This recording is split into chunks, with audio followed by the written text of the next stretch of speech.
말 외에는 남겨드릴 수 있는 말이 없을 것 같아요. 오늘 히브리서를 계속해서 보면서 하나님은 우리에게 한 가지 메시지만 전하고 있었어요. 내가 너희를 사랑한다고, 사랑하고 있다고. 창세기에서도 그렇게 사랑한다고. 출애굽기, 레위기, 민수기, 신명기, 여호수아, 사사기, 모든 성경이 계시록까지 하나님은 우리를 사랑의 그 글로 이어가고 있는 걸 보게 됐어요.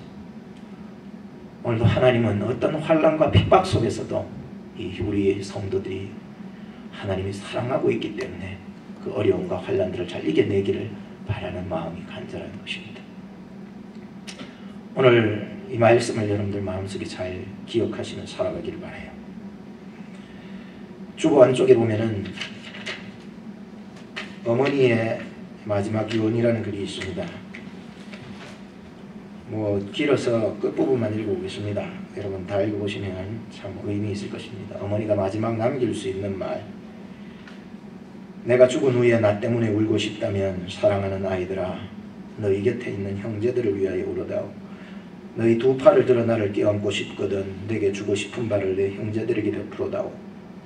아이들아, 나를 만나고 싶거든 내가 알았던 그리고 내가 사랑했던 사람들 속에서 나를 찾아다오. 너희가 의미 없이 살 수 없다고 느끼거든 나로 하여금 너희의 눈, 너희의 마음, 너희의 친절한 행동 속에 살게 해다오. 사랑은 죽지 않는 것. 그러므로 나를 대신해 내 사랑을 너희 이웃들에게 베풀어다오 라고 하는 글입니다. 우리가 마지막으로 예수님께서 우리에게 주신 십자가의 사랑은요, 앞에 십자가가 보이죠? 이 십자가를 그냥 쳐다보고만 있다면은 그건 더하기의 사랑밖에 안 되지만, 이 십자가를 내가 짊어질 때에 그거는 곱하기가 되는 거예요. 예를 들자면 100달러를 더하면은 200달러가 되지만 100달러 곱하기 100달러가 되면 10,000달러가 되는 거예요. 우리가 십자가를요 그냥 구경꾼처럼 이렇게 바라만 보고 있으면은 이거는 큰 유익은 없습니다.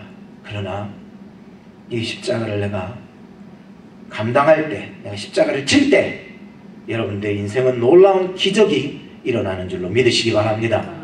여러분들에게 맡겨주신 이 십자가를 끝까지 잘 감당할 수 있는 여러분 되셔야 하는 것입니다.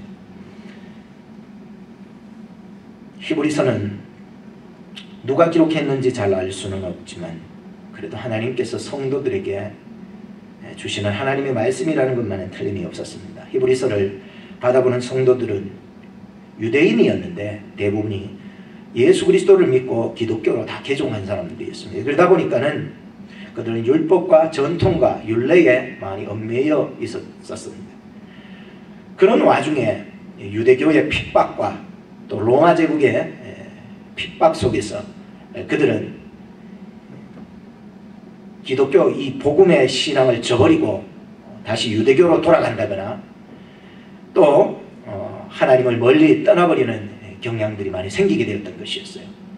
근데 사실 믿음이라고 하는 것은 고난이 왔을 때, 환난이 왔을 때에 드러난다고 생각합니다. 여러분들이 어렵고 힘들다 할지라도 하나님을 믿는 이 신앙에서 흔들리지 않기를 바랍니다. 히브리서가 기록된 이 이유는 1세기 후반에 기독교의 박해와 고난이 있었던 시기였기 때문에 엄청난 그런 박해 속에서 그들은 육체적인 고통과 집과 재산이 몰수가 되고 옥에 갇히고 조롱거리가 되고 손가락질 받으면서도 끝까지 신앙을 지켜가야 된다는 그 말씀이 기록되어 있습니다. 그런 와중에 그들은 고난과 핍박이 두려워서 신앙을 포기하는 사람들도 너무 많았어요. 세상과 타협하고 3장 2절에 보니까 불신하고 5장 12절에 보니까 교육의 부재 현상이 일어났고 10장 25절에 보니까 예배를 성의 없이 드리고 12장 12절에 보니까 기도를 소홀히 하고 13장 9절에 보니까 불건전한 그러한 교리에 넘어가기도 하고 전반적으로 보면 이 히브리 성도들은 환난 속에서 굉장히 신앙의 침체 현상이 일어나고 있었던 것이었습니다. 이 같은 고난과 핍박 속에서 이 교회를 어떻게 위로하고 권고해 주어야 될 것인가, 이게 중요했던 것입니다. 그래서 이 히브리서는 한 가지 큰 주제를 두자면 믿음의 주요 또 온전케 하시는 예수를 바라보자, 이거예요.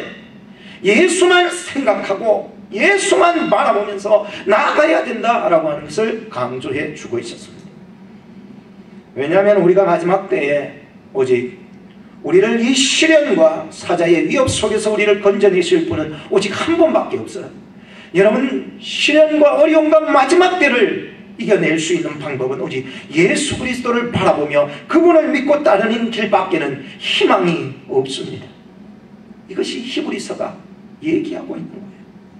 오늘 우리는 마지막으로 이 히브리서가 우리에게 부탁하고자 하는 말이 뭔지 4가지 정도로 구분해서 말씀드리고 싶습니다. 13장 22절을 같이 한번 읽어봤으면 좋겠습니다. 시작. 형제들아, 내가 너희를 권하나니 권면의 말을 용납하라. 내가 간단히 너희에게 썼느니라 라고 했습니다.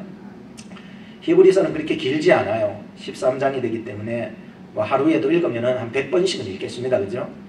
그만큼 길지 않은 말씀이지만 그 말씀 안에는 심오한 진리의 말씀이 들어있다는 것이죠. 오늘 본문에서 주목할 이 문장은 바로 이 말입니다. 권면의 말을 용납하라. 권면의 말을 용납하라. 용납하라는 말은 이 헬라어에는 아네코라는 말을 쓰고 있는데 계속 견디다, 계속 참다, 계속 지탱하다. 우리 지하실도 그렇고 여기 교회도 그렇고 벽이라고 하는 것은요, 이 건물이라는 것을 지탱하고 있는 힘이에요. 이 지탱한다는 거예요. 그러니까 히브리 성도들에게 이 히브리서 기자가 그동안 했던 이 말씀들을 계속해서 붙잡고 있으라는 거예요. 환난과 어려움 속에서 내가 주었던 이 13장까지의 이 말씀을 끝까지 용납하라는 것은 지탱하라는 거예요. 붙잡고 있으라는 거예요. 계속 참고 있으라는 거예요. 어렵고 힘들어도 그 말씀이 우리를 세울 수 있기 때문이라는 거예요. 그만큼 이 말씀을 붙잡고 있는 자만이 살 수 있다는 것이죠. 옛날에 한국에서 삼풍백화점이 와르르 무너져가지고 그 수많은 사람들이 깔려 죽어서 그 비참함과 그 고통을 잘 아시잖아요. 나중에 알고 보니까는 그 삼풍백화점 위에 있는 실외기, 이 에어컨 돌아가는 이런 기계들이요, 엄청 큰 것들이 있었던 거예요. 이러다 보니까 그 무게를 지탱해낼 수 있지 못했던 것 하나하고, 또 하나는 이 삼풍백화점이 이 건물을 지을 때에 이 기둥 건물을 부실로 지었다는 것입니다. 철근과 이 콘크리트를 넣어야 올바로 굵은 거를 넣고 이렇게 했어야 되는데 그렇지 않았다는 것이 밝혀졌다는 거예요. 그러다 보니까는 어려움과 무게를 지탱하지 못하고 그만 와르르 다 무너져 내렸다는 것입니다. 오늘 우리가 우리의 삶에 환난과 어려움이 올 때에 우리는 얼마나 지탱할 수 있는가? 오직 하나님의 말씀을 붙잡고 있는 자만이 살 줄로 믿습니다. 물은 100도에서 끓습니다. 99도까지 안 끓습니다. 100도가 딱 돼야 끓습니다. 1도 차이입니다. 이 1도를 이겨내야 된다는 것이죠. 또 전기기관차는 수증기 게이지가 212도에서 이제 변화가 된다는 거예요. 그만큼 211도만 돼도 변화가 안 일어납니다. 99도, 211도는 변화가 안 돼요. 그냥 가만히 있다가 100도가 되고 그래야 물이 끓고 212도가 될 때에 게이지가 쫙 올라가는 거예요. 우리가 시험을 칠 때에도 1점 차이로 떨어지고 붙고 이런 경우가 있지 않습니까? 지금 우리가 런던 올림픽을 하고 있는데 사실 올림픽을 이렇게 보니까 1초 차이가 1등이냐 2등이냐 차이잖아요. 사실 더 엄밀히 따지면 0.01초가 1등이냐 2등이냐 차이라는 거예요. 그만큼요, 이 1초라고 하는 것은 굉장히 중요한 것입니다. 다 끝났다고 싶을 때에 여러분 한 번 더 살펴보시기 바랍니다. 더 이상 길이 없다고 싶을 때에 한 걸음 더 나아가셔야 변화가 일어나는 것입니다. 여러분 말씀을 계속 지탱하십시오. 말씀만이 여러분이 살 수 있는 길이기 때문입니다. 저는 한국 축구를 응원하는 편인데 이 한국 축구가 이번에 하는 것을 보고 참 혼자서 집에서 보면서 미친 듯이 소리 질렀습니다. 저희 아내도 지금 페루에 가가 있고 우리 축구를 좋아하는 예일이마저도 페루가 가 있으니 나 혼자서 일어섰다 앉았다 일본하고 기시하는데 얼마나 혼자 목이 쉴 정도로 대한민국 짝짝짝짝짝 했습니다. 근데 참 한국이요 일본을 꺾고 당연히 3등으로 올라가는 거 보면 너무 기분 좋았습니다. 선수들이 죽기 아니면 살기로 뛰는 모습을 보면서 야, 이런 정신만 가지고 있으면, 이런 인내와 끝까지 내가 이겨야 되겠다는 이런 각오만 있으면 못 해낼 것이 없다고 생각을 해요. 목숨 걸고 하면은요, 정말로 끝까지 참고 하면은요, 반드시 이길 줄로 믿습니다. 여러분 끝까지 하나님의 말씀을 붙잡이, 이건 놓치면 안 돼요. 오늘 이 히브리서가 주시는 이 하나님의 말씀이 나의 오늘 끝자락의 말씀이다 생각하고, 나에게 주신 은혜의 통로다 생각하고, 하나님을 섬길 수 있는 귀한 이 마지막 기회다 생각하고 이 말씀을 여러분 붙잡고 나가신다면 여러분 반드시 승리하게 될 줄로 믿습니다. 손년제 양이 체조를 하는데 곤봉이 체조를 하면서 신발이 벗겨졌음에도 전혀 신발 벗겨진데 요동하지 않는 모습을 보고 참 대단한 생각이 들었어요. 아, 이런 정신이다. 끝까지 이 경기를 해내야 되겠다라고 하는 생각을 가지고서 해나가는 그 정신마저. 결국은 뭐 결승에는 올라갔지만은 메달은 못 땄습니다만 그래도 그 정신은 굉장히 사람들이 감탄한다고 얘기를 하더라고요. 사도 바울 선생님도 그런 말을 했습니다. 나의 달려갈 일과 주의 수게 받은 사명 곧 하나님의 은혜 복음을 증거하려 하면은 나의 생명도 조금도 귀한 것으로 여기지 않는다고. 아시겠습니까? 이 의미를, 이 복음을 위해서, 하나님의 말씀을 위해서, 이 하나님의 말씀을 증거하는 일을 위해서는 내 생명 아끼지 않고 그것을 위해서 표대를 향하여서 앞을 향하여서 전진해 나가려고 하는 그런 어떤 정신력을 가질 때에 하나님을 내가 믿는다라고 말을 할 수가 있는 것입니다. 우리가 이제 올림픽 경기가 열리는 일 중에 우리는 신앙의 올림픽을 해나가야 되는 선수들입니다. 그래서 어쨌든지 간에 저는 여러분들이나 이 달리기 라인 선상에 탁 섰습니다. 이제 뛰어야 되는 거예요.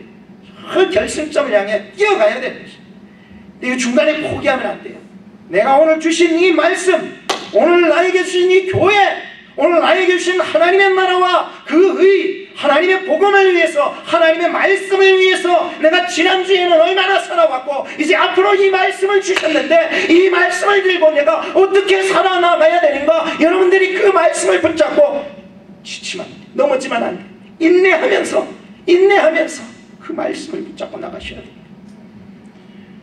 요한계시록에 보면은 말씀을 읽는 자와 말씀을 듣는 자들과 그 가운데 기록한 것을 지키는 자들이 복이 있다 했습니다. 우리가 해야 될 일이 뭡니까? 하나님의 말씀을 읽으시기 바랍니다. 죽어도 안 읽는 사람이 있습니다. 이런 사람은 어떻게 해야 될지를 모르겠습니다. 그냥 성경책에 집어 던져놓고 주일날 때마다 성경책이 어디 있는지 찾기에 바쁘고, 그러다가 주일날 오면은 무슨 말을 하고 있는지 목사님이 깨닫지도 못하고, 성경만 읽으면 목사님 잠이 오는데 어떡합니까? 사랑하는 자는 잠을 주신다고 그랬는데 성경을 읽으니까 잠이 온대. 그건 잠이 아니고 병입니다. 병이에요. 하나님의 말씀을요 읽고, 요새도요 mp3 나와가지고 들을 수도 있어요. 듣고 공책 있으면 쓰세요. 쓰는 거예요. 쓰는 거.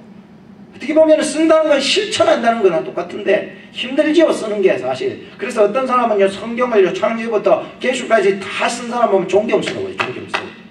보통 일이 아니거든요. 한번 읽는 것도 힘드는데 듣는 것도 귀찮아가지고 버리고 세상 노래 듣고 세상 것을 듣고 막 그러는데, 쓴다라고 하는 것은 쉽지 않아요. 더욱이 하나님의 말씀을 지켜나간다는 것은 매우 어려운 거거든요. 근데 이 하나님의 말씀을, 요한계시록 끝자락에 나오는 하나님 계시록에도 이 말씀을 읽고 듣고 지켜나가는 자는 뭐가 있다? 복이 있다라는 거예요. 오늘 여러분들이 복 받는 사람 되기를 바랍니다. 복을 받는 것을 알고서도 자꾸 복을 꿀러 쳐버리는 거야. 이런 사람은 어떻게 할 수가 없습니다. 성경 읽자고 해도 안 읽는데 어떡합니까? 그러나 여기에 앉아 계신 분들은 다 성경을 읽으실 줄로 믿습니다. 네, 읽으셔야 됩니다. 읽으셔야 돼요. 한 주간이 되는데 한 절도 안 읽고 와가지고 있으면은 힘듭니다. 힘들어. 설교하는 사람이 힘들어. 설교하는 사람이요, 설교를 딱 해보면은 이 사람이 어느 정도의 신앙의 풍성함으로 준비된 사람인가, 안 그러면 오늘 자러 왔나, 안 그러면 오늘 그냥 놀러 왔나 싶은 게 보이는 거죠.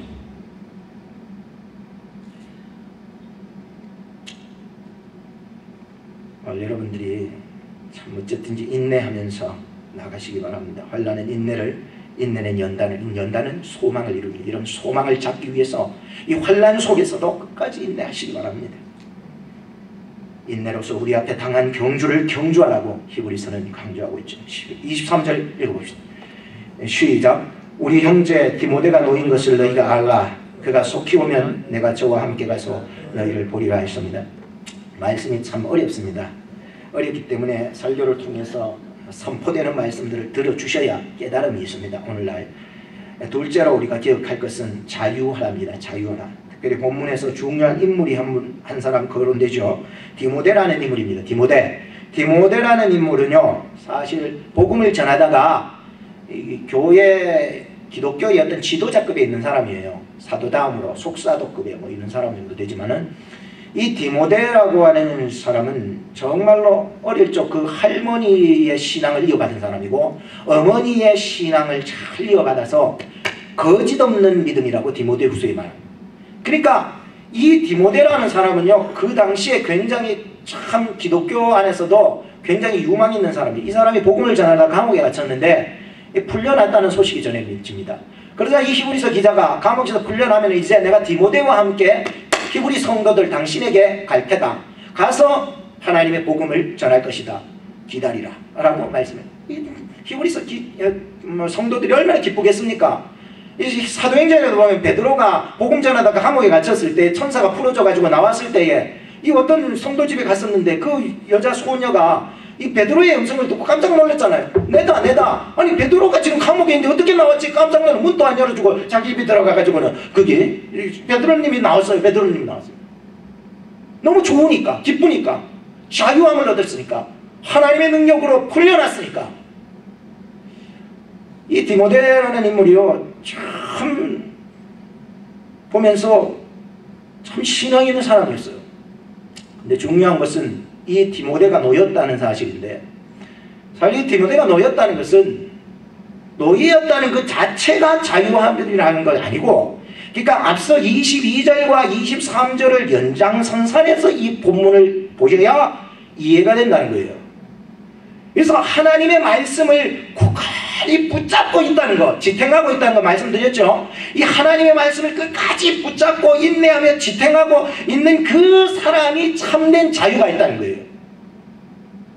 그러니까 감옥에서 나왔다고 해서 참된 자유가 아니라 이 풀려났다는 것이 그것이 참, 그러면 뭐 감옥에 지금 뭐 순교당해가지고 뭐 죽고 뭐 안 풀려나는 사람은 뭐 자유가 없나? 그게 아니에요.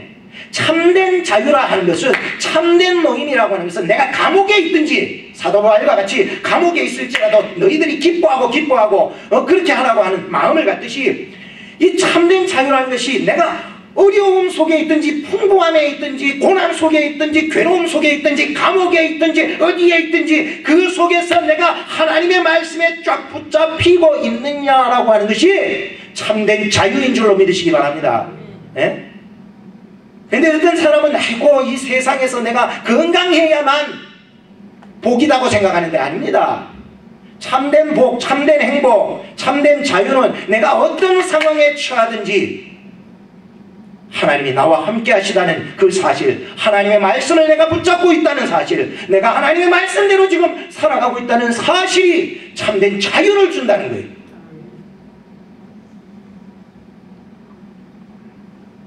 초원에서 저희들은 소집을 했어요. 그러니까 소를 많이 키웠어요. 그래서 송아지를 가만 놔두면 자꾸만 뛰댕기고 그러니까 아버지가 콧뚜레를 해주는 거예요. 나무를 가지러 가서 불로 싹 굽어가지고는 이렇게 둥글게 해서 쇠꼬챙이로 갖다가 줄어가지고는 걸어가지고는 줄을 매는 거예요. 그래야 주인의 말을 듣는 거예요. 요게 자유라는 게 자유. 아니 목사님 그게 구속이 자유입니까? 아닙니다. 성도는 하나님의 말씀 안에 거할 때 자유인 줄로 믿으시기 바랍니다.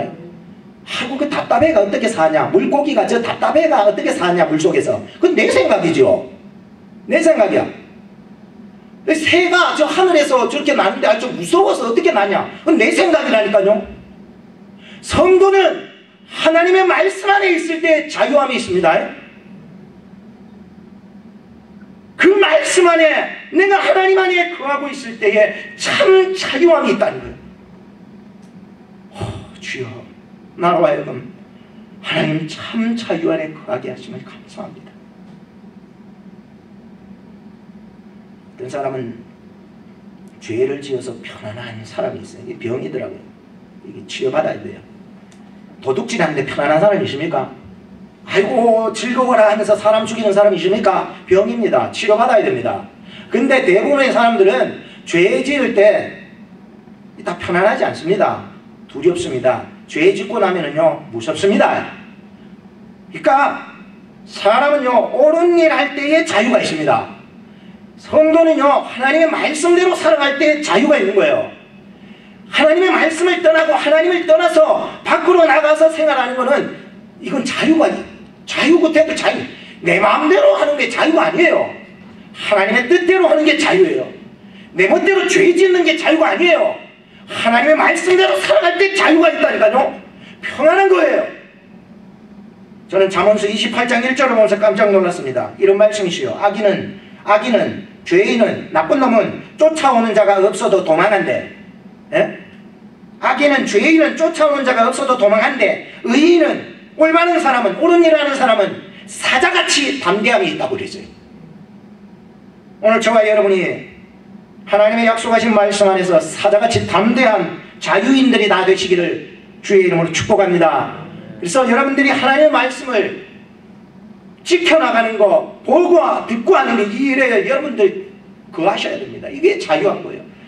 내 마음대로 자고 내 마음대로 퍼먹고 내 마음대로 살찌고 내 마음대로 하는 게 자유가 아니라 내 마음이죠. 착각이에요. 착각 속에 빠져야 됩니다. 세상 사람들이고 정말 구원함을 받고 예수 믿는 사람이라면은 정말 하나님의 약속을 믿는 사람이라면 그 안에 말씀 안에 거하면서 살아갈 때 자유함이 있는 것입니다. 최용훈 씨의 자유롭게 사는 법이라는 글에 보면 이런 글이 있습니다. 없는 것을 있는 척하지 말고 있는 것을 없는 척하지도 말고 할 수 없는 것을 할 줄 아는 척하지 말고 할 수 있는 것을 못하는 척 빼지 말고 억지로 착한 척하지 말고 억지로 힘센 척하지 말고 억지로 참지 말고 억지로 존경받으려고도 말고 사람을 의식하면서 뭘 하지 말고 다만 무슨 일이든 하나님을 의식하며 하는 사람은 어디에도 매이지 않는 자유로운 삶을 살 수 있다 라고 했습니다. 오늘 성도들이요 참 자유를 갈구하는 사람들이 참 많아요. 나의 억압과 죄와 모든 것에서부터 여러분의 삶에서부터 좀 자유롭고 싶을 때가 있어요. 오클라호마 주립대학 스틸워러에 있는 대학의 한 연구팀이 동물의 지능의 한계를 실험하기 위해 가지고 15살 된 침팬지에게 수화를 가르쳤대요. 수화. 갖은 노력을 다해서 140개의 단어를 이제 가르쳤는데 맨 처음 표현한 말이 Let me out 이 말이에요. 날 놔달라는 거예요. 날 놔달라는 거예요. 날 구속하지 말라는 거죠. 날 놔달라는 거예요. 짐승들도요 자유를 갈구하는 거 아닙니다. 짐승들도 자유를 찾기를 원하고 날 좀 내버려 달라고 하는 자유. 하물며 사람이겠습니까? 사람은요 마음속 깊은 곳에서 왠지 모르게 자유를 갈구하고 있지 않습니까? 짐승이나 누구나 자유를 갈망하는 존재입니다. 자유는 진리 안에 있습니다. 진리는 예수 안에 있는 것입니다. 진리를 알지니 진리가 너희를 자유케 하리라. 죄에서 자유를 얻게 함은 보혈의 능력, 주의 보혈. 우리에게 자유를 주시기 위해서 예수님이 이 땅에 오셨고 우리에게 자유를 주시기 위해서 예수님은 십자가에서 피 흘려 죽으신 것입니다. 계속해서 보십시다. 24절을 보십시다. 시작. 너희를 인도하는 자와 및 모든 성도에게 문안하라. 이달리아에서 온 자들도 너희에게 문안하느니라. 본문 속에서 중요한 단어는 문안이라고 하는 문안. 이 문안이라고 하는 것은 아파조마이라고 하는 그 원형에서 나왔는데, 이 헬라어 아파조마이라는 말은 인사할 때 포옹하는 게, 포옹, 안아주는 게, 안아주는 거. 아이고, 지난주에도 우리 김진상 교수와 가지고 그래서 예배 전에 또 안아주고 뭐 포옹해주고 하니까 우리 원부 아버님께서 또 장로님을 포옹해주시고 이런 거 보시니까 포옹한다, 인사할 때 포옹한다라는 것을 문안이라는 단어의 의미예요. 근데 고대 헬라어에서는 이 문안이라는 말이 사실 인사 정도 치레의 포옹이 아니라 사랑한다라고 하는 의미를 가지고 있다는 거예요. 그러니까 원래의 근본적인 의미에서는 사랑하는 마음으로 안아준다는 게, 아시겠어요? 내가 정말로 안부 전해다오 이럴 때에는 사랑하는 마음으로 지금 포옹을 좀 해주라라고 하는 의미들을 포함시키고 있다는 거예요. 저도 기도할 때 그렇게 기도합니다. 하나님, 그 사람 아시죠? 딱 떠올리는 거예요. 아, 그 사람요, 생각을 하는 거죠. 그리고 내 앞에 있습니다. 안아줍니다. 진짜로 안아주는 건 아니고 생각을 안아줍니다. 하나님 아시죠? 이 사람을 붙잡아 주시옵소서. 이 기도하는 거예요. 정말로 막 시간이 없어 또 바쁠 때에는요, 한 사람이 팍팍팍 지나가요. 막 한국에서 왜 안수 팍팍팍 하듯이 그냥 안아주는 게, 안아주는 게, 하나님 붙잡아 주시옵소서. 도와주시옵소서. 도와주시옵소서. 이 사람 아시죠? 이 사람 아시죠? 저도 신혼 때에는 이제 결혼하고, 결혼 전에는 이제 결혼하면은 아내도 안아주고 팔베개도 해주고 안고 자야 되겠다 생각했는데, 아이고 결혼하고 첫날 이제 팔베개를 하는데 하루만 했지 못하겠더라고요. 피가 안 통해가지고 그 다음부터 못해줬어요. 그래서 그런 말이 있지 않습니까? 20대는 포개에서 자고, 30대는 껴안고 자고, 40대에는 천장 보고 자고, 50대에는 등 돌리고 자고, 60대에는 각방 쓰고 자고, 70대에는 어디서 자는지도 모르고 잔다 라는 말이죠. 포옹한다, 아파조마이라고 하는 것은 자기 희생이 있어야 돼요. 그래서 안 되겠다 싶어 저도 아내를 또 같이 안고라도 자고 싶어요. 이게 안고로 잔데 콧바람이 태풍 같아요. 도저히 같이 못 잡니다. 근데 노력을 해야 돼요. 노력을 해야 되는데, 이 아파조마이는 자기 희생이 따르는 거예요. 자기 희생이. 전에 그 독일에서 키스 대회를 해가지고 기네스북에 뭐 4시간 얼마 걸렸는 사람이 키스를 했었는데, 태국에서는 뭐 4시간이 아니라 이번에 새로 기네스북에 올랐던 사람은 뭐 20 몇 시간을 했다는 거예요. 그러니까 엄청나게 많이 한 거예요. 어떻게 그렇게 하는지 모르겠습니다만. 최근에 영국 학자들에 의하면은 사랑의 감정을 많이 경험한 사람일수록 면역성이 강해집니다. 미국에서도 신체적인 접촉하는 것만으로도 스트레스를 완화하고 혈압과 맥박을 정상화시킨다는 사실이 실험적으로 나왔다. 우리 옆 사람 손을 한번 잡아주세요. 사랑합니다. 사랑합니다. 네. 미국 캘리포니아에서는 정신건강 상담원으로 활약하는 캐롤린 키링이라고 하는 간호사는 포옹요법을 발견해서 자기가 제창을 해서 이 개발을 해서는 이게 널리 알려졌다는 거예요.